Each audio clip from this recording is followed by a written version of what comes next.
The wedding night unfolds quietly, away from the spectacle that surrounded Esvet and Dimitri throughout the day.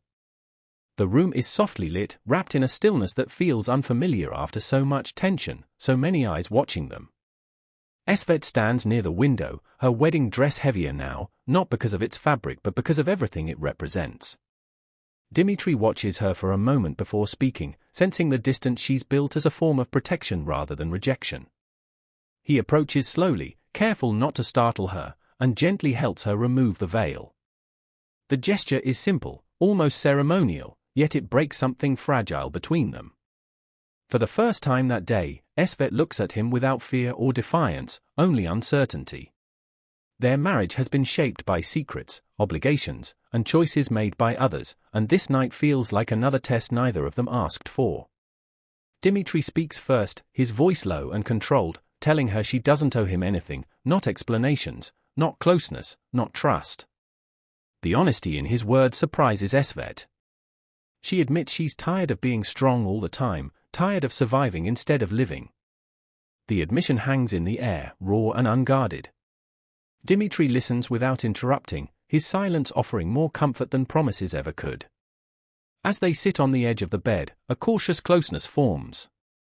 Their hands brush accidentally, and neither pulls away. The contact is tentative, charged with emotion rather than desire. Dimitri looks at her as if trying to memorize her face, not as a possession, but as a person who has endured too much. Esvet allows herself to breathe, to stay in the moment instead of planning her escape. When he finally touches her hand properly, it's gentle, grounding. There is no rush, no claim. Just the quiet acknowledgement that whatever this marriage began as, this moment is theirs alone. Esvet leans slightly toward him, resting her head against his shoulder, surprised by how safe it feels. Dimitri closes his eyes, accepting the fragile trust she's offering. The night doesn't promise love or resolution. Instead, it offers something smaller but meaningful, understanding. In the silence, they begin to redefine their relationship, not as captor and captive, but as two wounded people sharing the same uncertain path. The wedding night becomes less about what is expected of them, and more about what they might slowly choose for themselves. The night continues with a fragile calm that neither Esvet nor Dimitri fully trusts. After the initial closeness, Esvet pulls back slightly, as if reminded of the reality waiting beyond these walls. Dimitri notices the shift immediately. He doesn't question it, doesn't reach for her again. Instead, he gives her space, sitting across the room, letting silence do the work words cannot. Esvet finally breaks it, asking him why he agreed to this marriage when it brought him nothing but complications. Dimitri answers honestly, admitting that he has lived most of his life making decisions out of duty, not desire. He says marrying her felt like another obligation at first, but standing beside her tonight, seeing her strength and fear so clearly, changed something inside him. His confession is not romantic, but it is real. She tells him she feels trapped, not just by him, but by everyone who has ever decided her fate without asking. Her voice trembles as she speaks about losing control over her own life. Dimitri listens closely, his expression softening. He tells her he cannot undo the past, but he can promise that from this night forward, he will never force her into anything, emotionally or physically. They share a quiet moment as Esvet removes the heavy jewelry from her neck, placing it on the table like a burden finally set down. Dimitri helps her loosen the tight clasps of her dress, his movements careful, almost hesitant. The intimacy is restrained, built on consent rather than expectation. When she thanks him softly, he seems surprised, as if no one has ever thanked him for kindness before. Later, they sit together on the bed, not touching, yet closer than before. Esvet admits she doesn't know what she feels, only that she's no longer as afraid.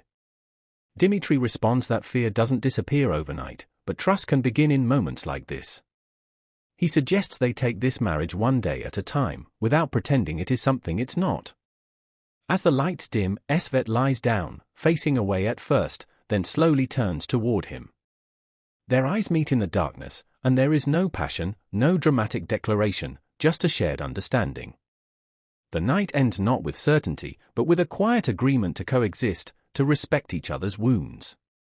In that unspoken pact, the foundation of something unexpectedly genuine begins to form. Morning light creeps into the room, soft and hesitant, much like the bond forming between Esvet and Dimitri.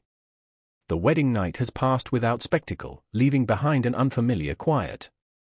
Esvet wakes first, disoriented for a moment, then remembers where she is and why. She sits up slowly, watching Dimitri asleep on the opposite side of the bed, surprised by how peaceful he looks without the weight he usually carries.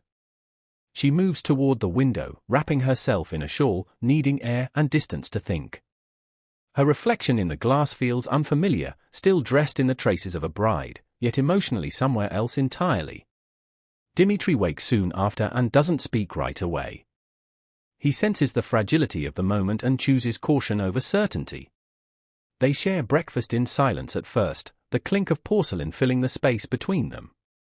Finally, Dimitri asks how she feels, not as a husband demanding reassurance, but as someone genuinely curious. Esvet answers honestly, confused, guarded, but calmer than she expected. She admits the night challenged everything she assumed about him. Dimitri accepts this without defense, saying he doesn't expect forgiveness or affection, only time.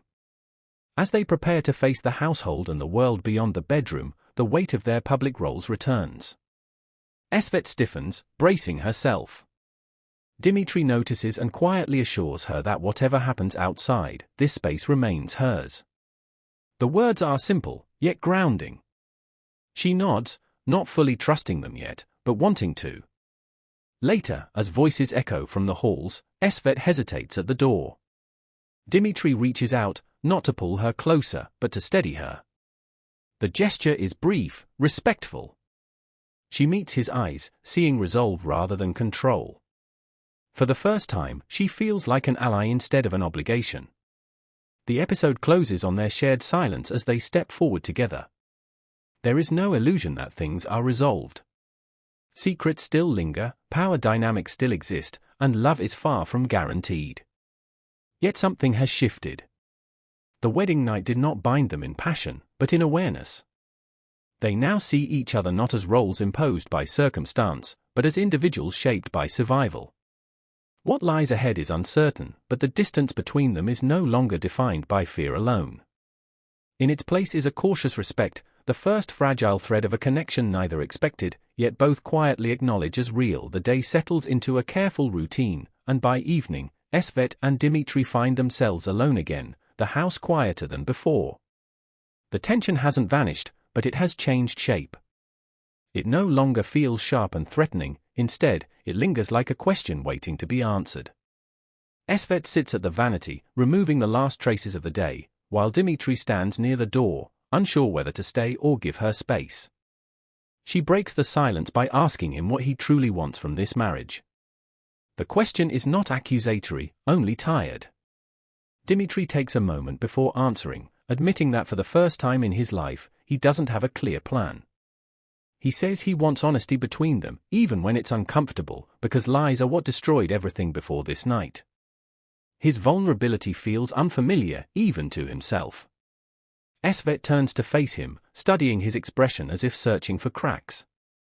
She tells him she has learned not to believe words easily, but actions matter to her. Dimitri nods, accepting the challenge without argument. He tells her she can set the pace, draw the boundaries, and he will respect them, even if it means living like strangers under the same roof for a while. They sit together, closer than before, yet still cautious. Dimitri speaks about his childhood, about growing up surrounded by power but starved of warmth. Esvet listens quietly, recognizing pieces of her own loneliness in his story. When she finally shares her fear of losing herself completely, Dimitri responds by promising not to define her by his name or his choices. The closeness deepens, not through touch, but through shared understanding. When Dimitri reaches out this time, he pauses, waiting for her consent. Esvet allows his hand to rest lightly over hers. The contact is brief but meaningful, sending a quiet reassurance through both of them. It is not desire that fills the room, but something steadier, acceptance. As night settles, they lie down again, not turning away this time. Their conversation fades into silence, comfortable rather than strained. Esvet realizes she is no longer counting exits in her mind. Dimitri, awake